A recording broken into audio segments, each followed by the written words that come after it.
سے ڈرتے ہیں، افسوس ہے آج بنت حوا حجاب سے ڈرتی ہے۔ نحمدہ ونصلی علی رسولہ الکریم، اما بعد فاعوذ باللہ من الشیطان الرجیم، بسم اللہ الرحمن الرحیم۔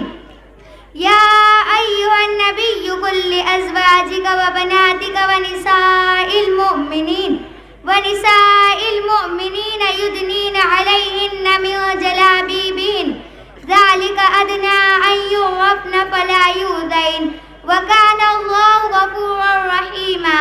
جناب صدر، سامعین اکرام اور میرے عزیز ساتھیوں، السلام علیکم ورحمۃ اللہ وبرکاتہ۔ آج مجھے جس موضوع پر لب کشائی کا موقع دیا گیا ہے وہ ہے حجاب کی اہمیت۔ معزز سامعین اکرام، میں نے آپ سب کے سامنے چھوٹی سی قرآن کی آیت پیش کی جس میں اللہ تعالیٰ فرماتے ہیں، اے نبی اپنے بیویوں اور بیٹیوں اور اہل ایمان کی عورتوں سے کہہ دو کہ اپنے اوپر اپنی چادروں کے پلو لٹکا لیا کرے، یہ زیادہ مناسب طریقہ ہے تاکہ وہ پہچان لی جائے اور نہ ستائی جائے۔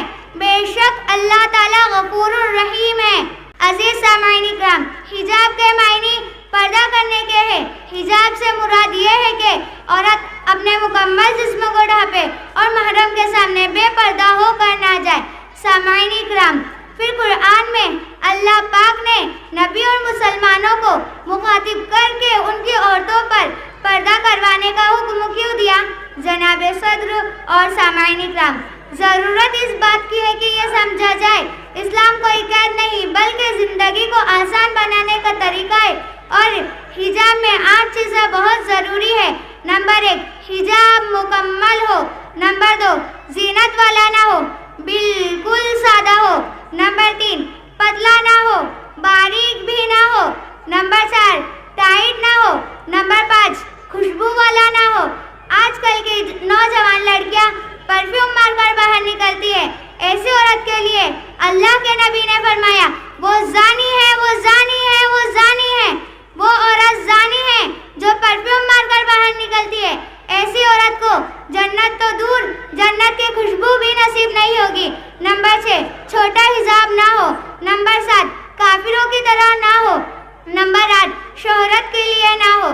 جو عورت شہرت کے لیے یعنی لباس دکھانے کے لیے پہنتی ہے تو اللہ سبحانہ و تعالیٰ نے فرمایا قیامت کے دن اس کو ذلت بھرا لباس پہنائے گا۔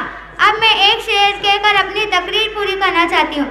کٹا سکتی ہے سر اپنا مگر سجدہ نہ چھوڑے گی، کٹا سکتی ہے سر اپنا مگر سجدہ نہ چھوڑے گی، بیٹیاں امت مسلمہ کی کبھی پردہ نہ چھوڑے گی۔ السلام علیکم ورحمۃ اللہ۔